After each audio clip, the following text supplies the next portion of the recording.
Break my heart, break my heart. Aku melihatnya seperti apa ya?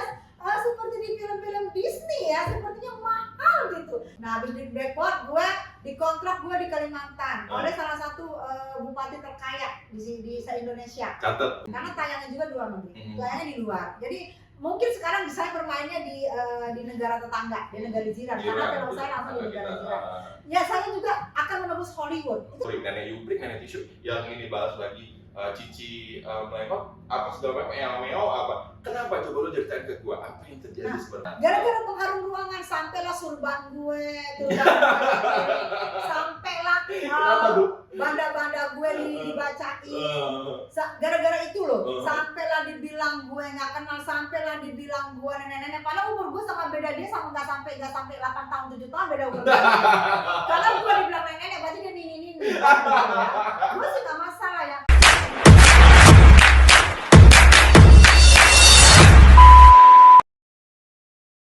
Oke guys, ini akhirnya gue ketemu lagi sama Kak Tessa. Ini lo harus tahu ya, gue tuh pengen ketemu sama dia itu dari 2 minggu yang lalu dan gue baru bisa ketemu sekarang gara-gara apa? Gara-gara semakin sibuk. Sibuk tak menentu. Coba lo bayangin sekarang dia sibuk.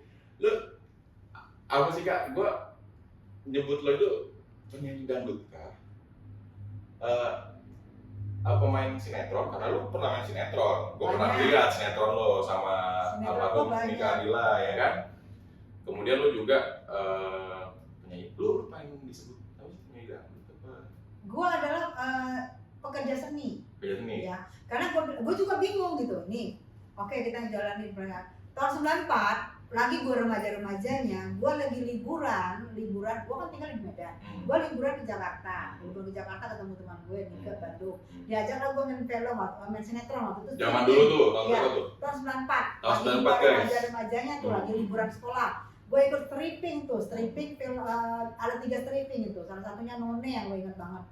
Nah itu gue stripping itu tahun 94 itu gue remaja, gue main sama Nika Ardila, situ juga ada peran banyak lah artis zaman sekarang itu kan. Nah, setelah itu gue bintang tamu tuh di TV, waktu itu TV TVI sama SCTI itu Diamor lagi. Banyak anak-anak milenial belum tahu tuh TVI apa. Ya.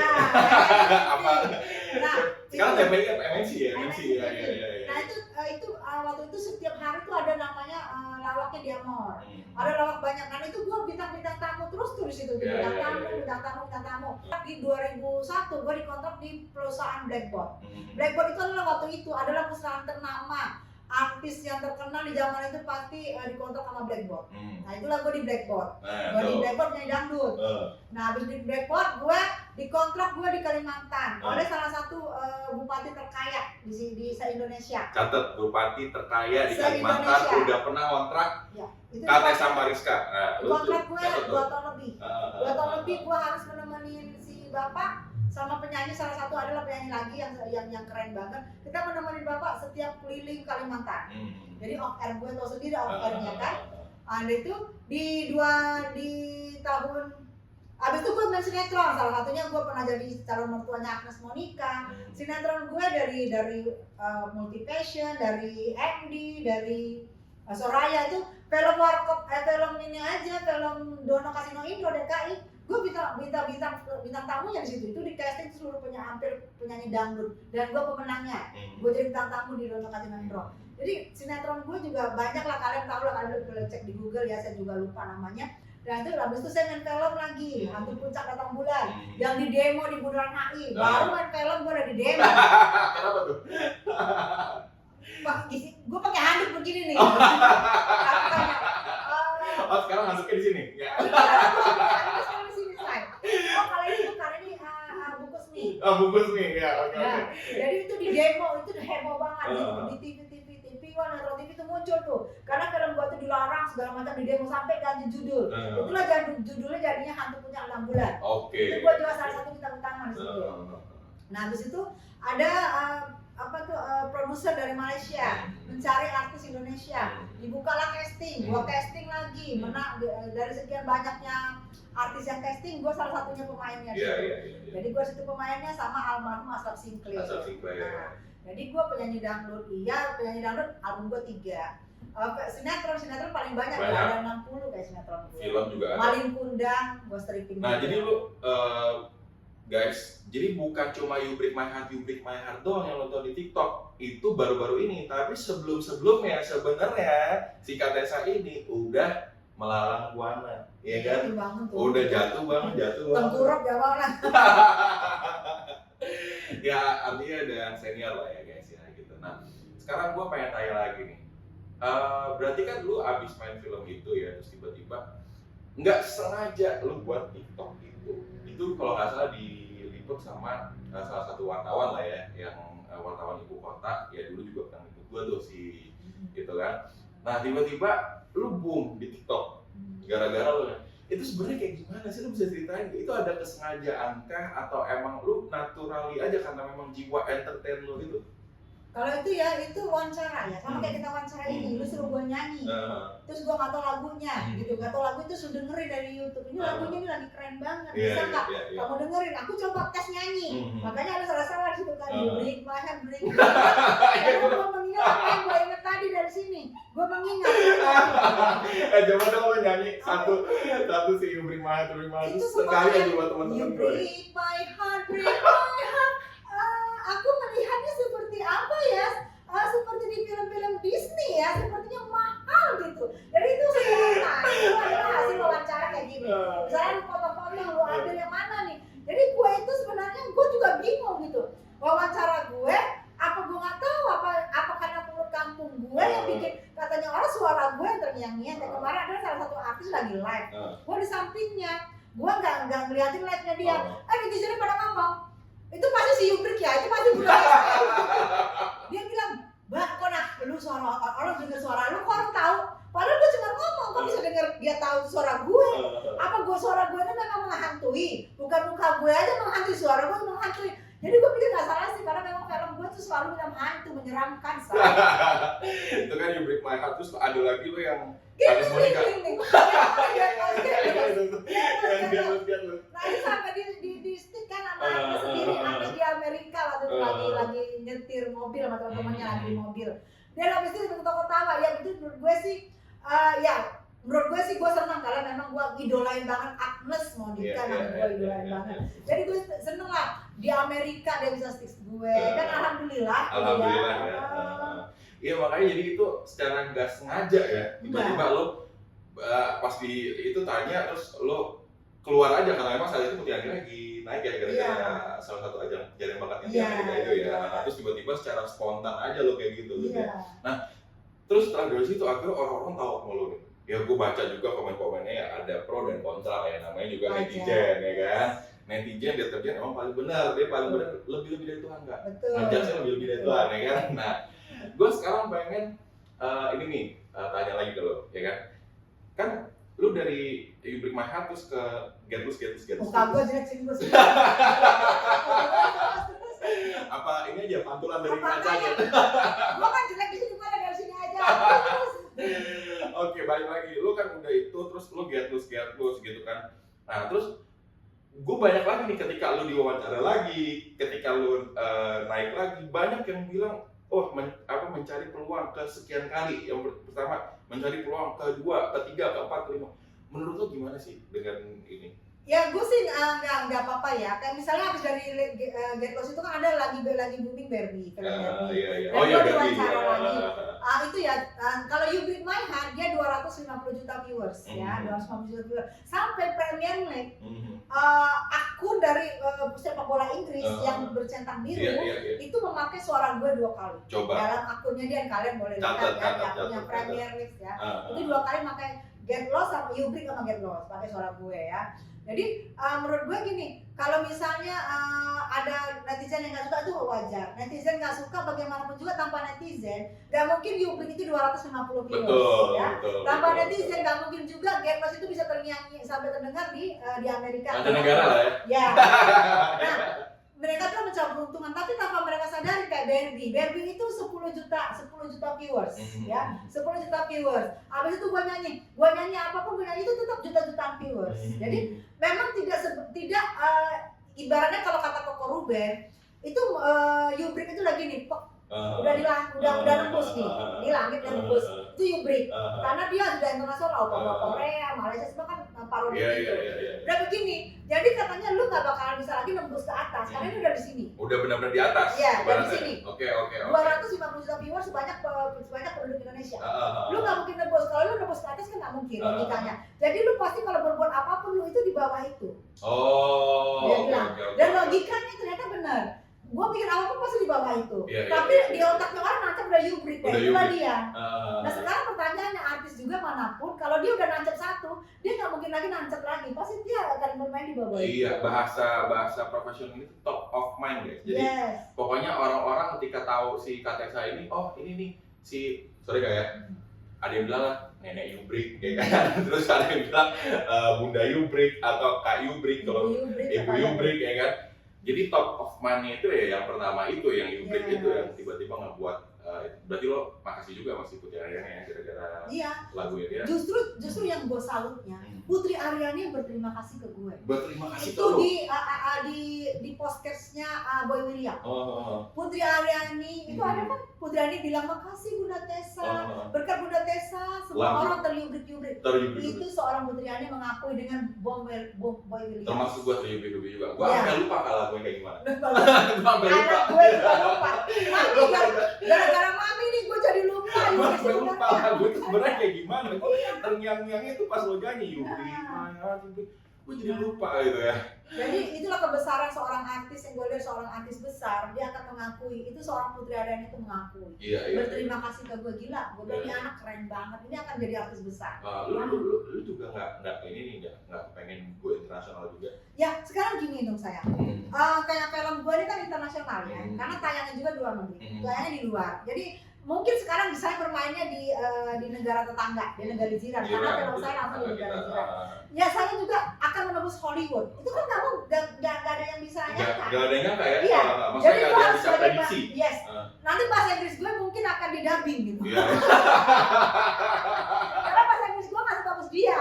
Nanti yang ada Hollywood pada pusing. Tapi karena gue sudah main di negara tetangga, udah internasional film gue. Ya mungkin juga Hollywood nanti akan melirik gue dengan catatan dubbing suaranya. Kalau bahasa Inggris cenah-cenah. Jadi lo memang pengen go internasional juga ya? Karena kita nggak bisa mungkin ya siapa tahu. Maksudnya siapa yang tahu gitu kan? Bukan siapa yang tahu. Siapa yang tahu gue sekarang film gue tanggal 21 Desember tayang di Singapura, di Brunei, di Malaysia. Kita kan nggak tahu. Iya betul. Gitu loh. Siapa tahu? Gue seorang penyanyi dangdut loh asalnya. Gue tadi cuma berteman sama Nika Dila, cuma diajak doang main sinetron. Kita nggak tahu. Gitu loh. Ya lo foto dulu sama dia, nanti kalau udah go internasional lo susah foto sama dia. Maaf. Gitu.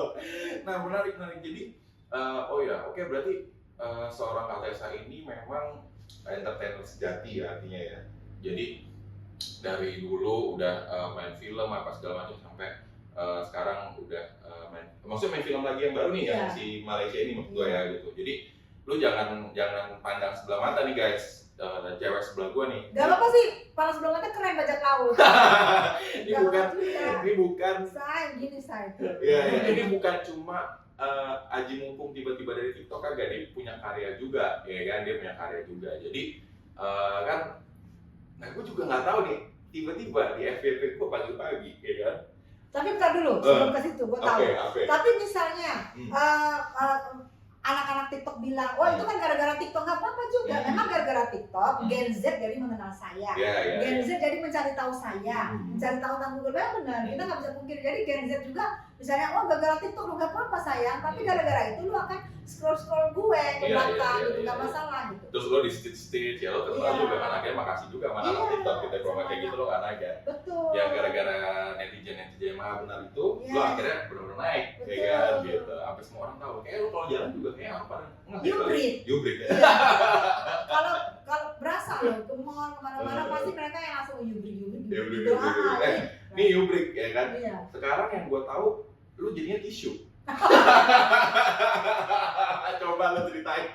Itu gara-gara tiba-tiba ada di FYP gua gitu kan. Nah kebetulan yang satunya itu gue juga tahu karena gue juga beberapa kali pernah ngeliat kontennya dia dari itu kocak lah gitu. Nah Terus dari lo, tiba-tiba kenapa lu sama dia tuh tiba-tiba ada clash gitu, tiba-tiba yang ini balas nenek yubrik, nenek tisu, yang ini balas lagi cici melengkot, apa segala macam, meo apa? Kenapa? Coba lo ceritain ke gua, apa yang terjadi sebenarnya?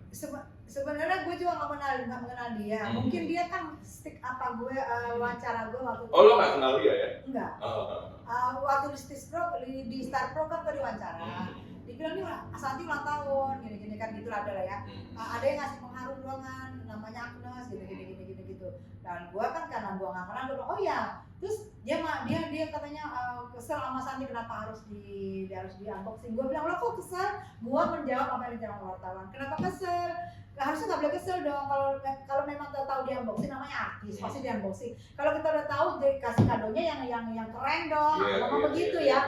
Kasih kadonya emang apaan? Pewangi ruangan. Yang ngomong Asanti waktu dibuka, pewangi ruangan. Digituin. Oh, gue nggak lihat videonya tuh. Ya, pewangi ruangan cuma digini. Jadi si Asanti tuh ulang tahun, terus dikasih sama si ini pewangi ruangan. Nah, terus lo disuruh komentarin tuh sama wartawan. Tapi si Asanti itu di videoin. Kayaknya dia unboxing videoin deh mereka. Oh, coba gue cek dulu, gue belum cek. Banyak aku lihat di banyak loh. Iya. Nah, aku dibilang di wawancara sama wartawan, gimana? Ya namanya aku, jangankan wartawan, teman-teman gue aja kayak gini wawancara gue ayo aja. Karena gue pikir ya kita apa sih wawancara cuma ngomong doang gitu. Jadi bang gini aku jawab. Nah pagi-pagi kan itu malam, mungkin udah tayang. Lu kok ngomong apa di situ? Gue tuh belum lihat. Cuman gue ngomong ya kalau memang udah tahu artis ulang tahun, kalau memang malu untuk di unboxing, ya kasih kadonya agak gedean dikit dong, jangan pengharum ruangan. Oh, gitu. Gue mengikuti apa yang diomongin wartawan mengikuti Santi yang punya acara. Gitu. Nah itu malam mau gue wawancara. Pagi-pagi gue bangun tidur, gue udah banyak banget tuh yang ini gue. Gue bilang apa sih, inbox segala macam, emang apa sih? Gue lihat, nah gue kan nggak mengenal dia. Waktu mereka mention gue tuh netizen, gue tinggal klik. Gue lihat kan dia nonton. Lo kok dia marah sama gue ya? Dia tuh kok dia marah sama gue?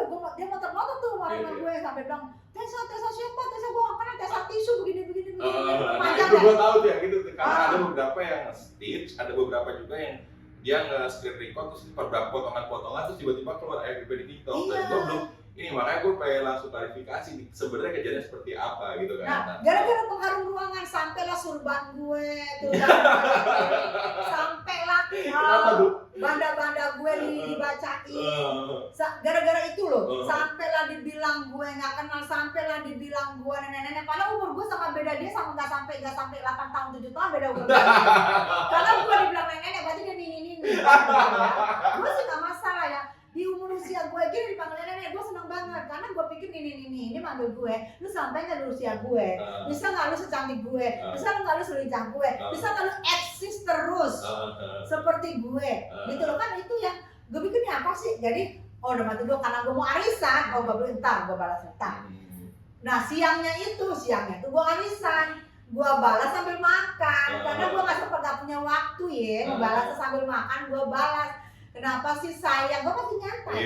Kenapa sih sayang? Emang kenapa? Gini. Ternyata diparodiin sama dia.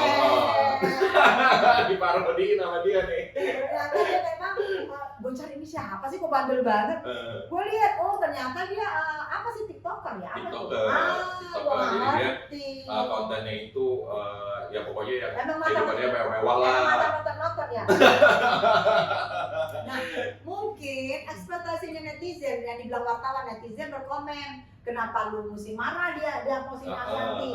Nah mungkin ekspektasinya netizen itu lu kan katanya borju, katanya lu segala macam, lu berlapis-lapis mobil lu cantik, lu tajir banget, tajir melintir se-Indonesia ini lu paling kaya kan gitu. Mungkin netizen itu berekspektasi, gak mungkin lu ngasih pengharum ruangan maupun itu dispuser mau itu pengharum ruangan dari manapun yang lu beli ya. Yang gua udah googling itu adalah sekitar 50 euro, 850 ribu ya. Nah mungkin nggak sesuai ekspektasi netizen yang melihat selama ini lu flexing segala macam dengan kekayaan lu yang melimpah ruah yang katanya itu ya. Nah tiba-tiba lu cuma ngasih pengharum ruangan sampai diginiin aja Mas Santi. Oh gitu ya? Iya, ada videonya loh, ada videonya gitu. Nah gua kan baca dari netizen. Jadi mungkin di situ, jadi gue tanya kenapa harus marah. Kalau memang mau marah, kasih dong, kan namanya juga artis yang lagi papan atas. Kasih dong yang keremas-keremas yang cenil-cenil yang apa-apa lah lu kasih. Supaya lu nggak marah, nggak tersinggung gitu. Sebenarnya sih jadi melebar kemana-mana lah, K-pop yang dangdut dan segala macam. Udah sampai tapi lu nggak ada kepikiran untuk ketemu sama dia menyelesaikan permasalahannya daripada ganti-ganti street sana. Aduh, gua nggak kenal gua nggak kenal dia dan dia wajar nggak kenal gue karena waktu gua main belasan tahun itu dia masih 9 tahun. Tapi gua nggak mungkin dia nggak tahu. Ya terserah dia kalau dia nggak tahu gue. Tapi namanya dulu itu film Noni itu kan stripping ya. Itu nggak mungkin kalau orang nggak lihat ya say. Tapi nggak apa-apa kalau dia bilang nggak lihat ya. Gue sih nggak masalah, nggak paksa juga orang kenal sama gue ya. Yang pasti sekarang jadi dia mengenal gue mengenal dia. Ada hikmahnya juga. Ada hikmahnya juga ya. Sampai dibilang orang lu settingan ya. Banyak tuh bilang settingan nih. Settingan lu gini-gini, gue bilang settingan. Aduh, masa gue nyanyi sama orang yang gak gue kenal. Banyak yang bilang tuh settingan. Tapi ya itu terserah mereka bilang. Jadi lo nggak ada keinginan untuk ketemu sama dia dan kayak duduk berdua kayak duduk berdua jambak-jambak. Oke, jadi ya udah dia ngejemput gue ngejemput dia ujung-ujungnya. Akhirnya nggak habis ya? Nggak habis deh. Okay. Sekarang dia udah joget-joget, gue joget dangdut, dia joget K-pop. Oke, berarti ya udahlah ya itu ya. Ya udah. Ibaratnya anjing mau ngomong kafilah berlalu gitu. Gue kafilah lewat-lewat. Oke, luar biasa loh. Gue ngobrol sama dia baru udah lumayan lama tapi nggak kerasa soalnya memang orangnya entertaining banget ya guys ya. Jadi kalau lo ketemu aslinya nih orangnya seru banget gitu ya. Dan kalau lo lihat kan misalkan di sosial media dia kayaknya gimana tuh, lo harus ketemu asli deh. Kocak banget. Oh aslinya gue serem banget kayak film hantu dan film setan yang akan tayang itu ya bener. Bukan gue setan. Nah ini lucunya lagi ini kadang-kadang dia lucu juga nih ya si Cici Owewe ini ya. Gue live bersama produser gue, dia masuk. Oh dia masuk. Dia komen. Dan dia komen. Iya. Oke. Gue nih Cici Owewe maunya apa sih ini? Dia kan gue gak pernah masuk, dia masuk di live gue, dia komen, dia mengakui lagi juga. Iya gue komen gue ini kan, gue bilang dia lama-lama dia anak lucu gue lihat tadinya gue lihat dia nonton, tapi gue lama-lama jadi lucu nih anak. Habis dia perawatan gitu ya. mau ini kan gue di street ya. Pokoknya gue mau ngomong sama dokter gue, bikin gue cantik katanya anti hubrik. Anti hubrik. Oke, jadi semakin sengit ya. Iya. Jadi lo maksudnya gini, lo akan tetap ngeladenin sampainya capek kali, apa gimana? Kayaknya dia nggak capek deh. Nggak capek ya? Dia powernya itu untuk menggoda gue untuk bersuara itu terus. Oke, jadi udah ladenin aja terus ya. Aduh lihat kalau gue nggak, ini gue udah 5, gue belum ladenin dulu deh. Belum ladenin dulu ya. Karena gue mikir dari mana gue celah masuknya nih. Okay. Dia kipop gue dangdut. Jadi nggak nyambung ya. Iya. Oke, menarik banget. Nah makanya nih sekarang kita udah masuk ke sesi terakhir nih sama Kak Desa ya kan. Jadi tadi kita udah cerita dari lo break terus terget terus lo Barbie sampai sekarang jadi tisu ya kan si sorban tisu nih segala macam nih. Dawai MM juga lo. Dawai. Iya. Oh apa tuh Dawai? Dawai lu lihat di TikTok kan banyak. Oh Dawai Asmara. Yang gue nyanyi Dawai cover Dawai yang gue bengek. Oh ada lagi guys. Karena gue kebetulan kalau saya ngeliat TikTok tuh yang masuk FYP gue. Dawai itu berapa M ya? 10 juga. Kebetulan mungkin yang Dawai itu nggak masuk FYP gua, tapi kalau yang ini masuk FYP gua. dia dilarang orang bengek. Ada nggak sih pesan-pesan dan saran-saran buat teman-teman netizen yang kontrak atau sama teman-teman sesama selebriti atau tiktokers, influencer sebagai lu ada nggak sih pesan-pesan buat mereka? Gitu maksudnya pesan-pesan apa aja yang lu ada dalam unek-unek lo gitu? Apakah lu kalau bisa jangan kayak gini, lu jangan kayak gini? Ada, lu bisa kasih pesan-pesan dari enggak, karena sekarang anak-anak yang sekarang ini kita kan dulu belum ada sosmed, sekarang ada sosmed. Jadi gue juga sebenarnya masuk di sosmed ini baru, sejak Yubrik aja gue baru masuk. Jadi gue lihat mereka malah canggih-canggih sebenarnya, malah keren-keren kreator konten kreatifnya itu keren banget gitu. Jadi gue ya udah pertahankan gitu, asalkan kalian bisa menghibur, asalkan kalian bisa menghabiskan waktu kalian dengan positif. Menurut gue sih keren, karena kita dulu belum pernah, kita kan coba-coba, aku coba-coba masuk aja. Jadi kalau untuk misalnya melawan mereka dengan kreatif-kreatifnya pasti kita kalah. Karena mereka, jadi kita ya udah keseharian kita aja yang kita tanya. Jadi pikir aku sih keren kalian, keren banget, lanjutkan lah. Memang mumpung lagi ada TikTok belum diakan di Indonesia ini, ya lanjutkan kan berkarir. Kalian mau bikin apa asalkan positif gitu. Dan buat netizen aku tahu kalian ngomong apapun, kalau ketemu aku pasti kalian baik. Pasti kalian ini nggak nyangka, maafin ya, dulu aku suka begini lah di komen, mau kita mau bilang apa? Jadi aku pikir buat netizen juga kalian bagus, kalian baik, tapi hati-hati sayang, dengan jari-jari kalian juga akan terkena pasal kalau kalian kelewatan. Itu aja sih pesan aku. Ya tapi kalau semacam canda-canda ya keren-keren aja sih, asik-asik aja, asal jangan melewatin batas. Karena ada pasal-pasal yang menanti kalian di depan. Kalau ada yang nggak suka, kalau aku orangnya asik. Kalian mau ngomong apa aku tawa, karena aku tahu aku 30 tahun berkarya, nggak pernah aku sekalipun dilempar sama netizen, nggak pernah dicubit sama netizen, karena mereka semua baik. Jadi aku tahu kalian sebenarnya baik, tapi hati-hati dengan orang yang sensitif, yang baperan, kalian akan dilapor, kalian akan kena. Nah, tuh dengerin guys, jadi itu pesan dari katanya saya di akhir podcast kita. Pokoknya intinya lu boleh lu komen. Yang pertama, kalau seandainya untuk konten creator terus berkarya, asalkan itu positif. Tapi untuk netizen, kalau seandainya lu mau komen, lu pikir-pikir dulu deh. Kalau seandainya mau yang kayak gimana, karena ada pasal. Gak semua kayak gue. Betul. Ada yang baperan. Ada pasal, dan nanti kalian bisa dimasukin. Iya, kena pasal. Gara-gara ketik kalian masuk kan nggak mau. Betul. Oke, Kak Tessa, gue seneng banget bisa ngobrol sama lo. Mudah-mudahan lu tetap bersinar ya, maksudnya lu bisa sampai nembus Hollywood deh, seperti yang lo bilang tadi ya. Siapa tahu lu Grammy ya kan, nggak ada yang nggak mungkin. Gua nanti film ini di Malaysia dan regional juga nggak tahu. Iya, itu dia makanya kan. Oke, pokoknya sukses terus buat Kak Tessa, sehat juga ya. Dan tentunya buat teman-teman semua, jangan lupa untuk like, comment, dan subscribe. Dan bunyikan loncengnya. Supaya gue bisa buat video-video lagi yang lebih menarik dengan narasumber-narasumber yang dan best, kalian juga pastinya mendapatkan berita-berita yang keren-keren. Mantap. Oke, see you guys di next video di What Else? Let's Find It Out.